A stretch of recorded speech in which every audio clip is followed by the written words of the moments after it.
우선 현재 우리나라 정부는 소득주도 성장을 추진하고 있는데요. 현 정부는 케인즈주의에 근거해 최저임금 인상, 일자리 확대 등 국가가 적극적으로 개입하여 저소득층에게 투자하는 정책을 시행하고 있습니다. 하지만 현재 상황은 이런 정책으로 인한 급격한 최저임금 인상으로 자영업, 중소기업의 몰락, 중산층의 몰락으로 모래시계한 빈부격차가 나날이 심화되고 있는 상황입니다. 냉철히 판단을 하자면 현 정부의 국진적 정책으로 인한 경제 침체가 이루어지고 있습니다. 먼저 성장 우선 경제 정책이란 박정희 정부가 이윤 주도라는 역점을 두고 추진하던 자유, 경쟁, 효율, 수출과 관련된 논리이자 이론적으로 재벌이나 경영자들이 선호하며 지난 정부 시기 동안 국가가 추진해온 정책입니다. 그리고 분배 우선 경제 정책이란 현 정부가 추진하고 있는 복지 분배, 형평성, 약자 배려와 관련된 논리이며 이론적으로 서민들, 사회적 약자들이 선호하는 정책입니다. 최대 성태현 교수는 소득주도 성장 정책을 성장 정책으로 해석하면 단기적인 경제 성장에 긍정적인 영향을 기대하기 어렵고 OECD 자료를 인용해 소득주도 성장 정책이 나오게 된 배경인 소득 불평등이 그렇게 심각한 수준이 아니라고 말하고 오히려 청년 실업과 노인 빈곤을 중점으로 한 정책이 더 시급하다고 밝혔습니다. 이에 서울대 김대일 교수도 소득주도 성장 정책 핵심인 최저임금 인상이 불러올 경제적 효과에 부정적인 평가를 내리며 생산성을 증가시키면서 취약계층을 직접 지원하는 것이 더 나은 방법이라고 주장했습니다. 경기 부양을 기업의 성장보단 노동자들의 소득을 늘려 시장 경제를 확대하는 방법이 낫다고 봅니다.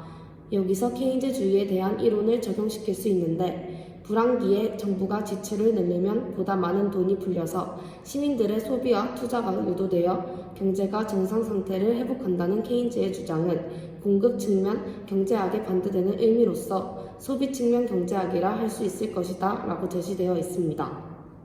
케인즈주의란 1930년대 실업률이 증가하고 디플레이션 효과, 즉 물가 하락 현상에 의해 정부의 적극적인 개입을 주장하는 주의로서 예를 들어 불황기일 때 정부의 소비와 지출을 늘려 많은 돈이 시중에 풀리게 되어 국민의 소비를 유도하게 하는 공급 측면의 경제학과 다른 소비 측면의 경제학이라 볼 수 있습니다. 케인즈주의를 주장한 케인즈는 국가 정책을 통해 경기 변동을 조절하고 경제 공황을 예비할 수 있다고 보았습니다.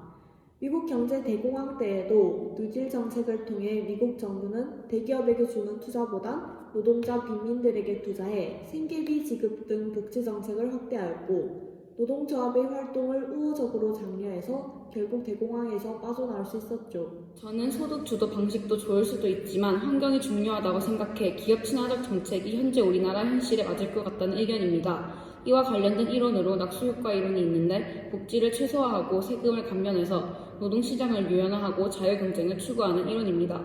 낙수효과 이론이란 고소득층의 소득이 증대되면 소비 및 투자가 확대되어 저소득층의 소득도 증가한다는 이론입니다. 이 이론은 미국의 제40대 대통령 로널드 레이건에 의해 처음 도입되었고 그 이론으로서는 첫 번째, 부유층의 세금 내리기, 두 번째, 성장이고 분배다라는 철칙을 가지고 있습니다. 하지만 이런 이론과 다르게 현실에서는 양극화만 나왔다는 단점이 있습니다. 자유가격 경제를 지향함으로써 비익률을 해소하고 경쟁시장의 효율성 및 국가 경쟁력을 강화하는 긍정적 효과를 볼 수 있기에 기업 친화적인 성장을 해야 한다고 봅니다. 친화적 성장은 어떤 환경이라도 기업이 살면 고용도 증가하여 적어도 한 명의 가처분 소득이 증가하게 되니 시장에 소비할 수 있는 돈은 하나의 명분이라도 늘어나는 효과가 있어 시장에 더 많은 돈이 공급되어 회전하면서 시장이 돌아갈 수 있는 원천을 공급해 주게 되니 경기가 부양하지 않을 거라는 의견입니다. 여기서 반박하고 싶은 부분이 있는데요. 현재 나와 있는 낙수효과의 실패작과 통계를 보시면 낙수효과는 효과 없음이라고 볼 수 있습니다. 150여 개국의 사례를 분석한 결과 전체 소득 중 상위 20% 계층의 소득이 차지하는 비율이 1%포인트 증가하면 이후 5년의 성장이 연평균 0.08%포인트 감소하는 것으로 분석되었습니다. 그리고 레이건과 부시 정부는 부유층의 세금을 감면하였지만 기대했던 낙수효과는 찾아볼 수 없었다고 합니다. 또한 낙수효과는 왜곡된 낙수효과에 인한 불황과 실업, 그로 인한 빈부격차 확대, 시장 개방 압력으로 인한 선진국과 후진국 간의 갈등 초래라는 부정적인 측면을 초래할 수 있습니다. 효과의 국가의 대표적 단점을 방지하기 위해서 우리는 대인적, 직접적 방법을 생각해 보았습니다.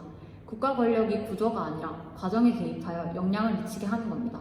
부당하게 경제적 약자의 자유를 침해하고 착취하는데도 이를 시정할 법률과 제도가 마땅치 않을 때 국가는 정치적 권고와 협조 요청을 통하거나 국세청, 검찰, 경찰 등 권력기관을 활용한 압박의 문제를 해결할 수 있도록 말이죠.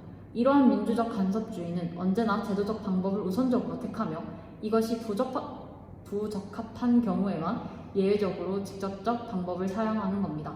이것을 아까 케인즈주의를 찬성하시는 의견에 대입시켜 본다면 공공복지 제도를 확대시키는 것은 정부의 재정을 팽창시키고 근로의욕을 감퇴시켜 복지병을 야기할 수 있습니다. 그쪽에서 주장하는 바는 국가의 간섭을 최소화하고 시장에서의 자유를 극대화, 미국식 신자유주의 기획인 제2의 길입니다. 저희의 입장인 케인즈주의는 과도한 복지로 인한 부작용이 발발할 수 있기 때문에 분수효과와 낙수효과를 절충하면 경제적 효율성과 복지 증대의 내용을 포함하고 있는 제3의 길인 절충안이 될 수 있습니다. 제3의 길은 신자유주의의 장점을 결합하고 단점을 보완한 생산적 복지와 비슷합니다. 그래서 저희 측 절충안은 사회적 평등과 생산적 복지를 추구하는 제3의 길이 가장 좋은 절충안이 될 수 있을 것 같습니다. 위에서 말한 절충안을 실현하기 위해서 근본적인 문제인 진영 논리가 해결되지 않았고 그걸 통합시키거나 해결할 수는 없을 것입니다. 그런 진영 논리가 지금 이 경제 문제뿐만 아니라 교육, 외교 등까지 영향을 미치는 게 현실이고 지금까지 그래왔습니다. 그렇기에 진영 논쟁을 완화시키기 위해 흑백 논리에 대해 이야기하고자 합니다. 흑과 백이 결국은 보수와 진보라 할 수 있는데 흑백만 있는 것이 아니라 회색이 있듯이 정치에서도 완충지가 필요합니다. 회색은 통합이 아닌 의견 충돌의 완충지, 중도적인 성향을 띠는 정당이 필요하며 세계의 당이 공생할 수 있어야 합니다. 국가는 어느 쪽이든 치우침 없이 사람들의 의견을 수용하며 발전하는 것이라 생각합니다. 치우침 없는 정치가 국가가 실현해야 할 숙제입니다.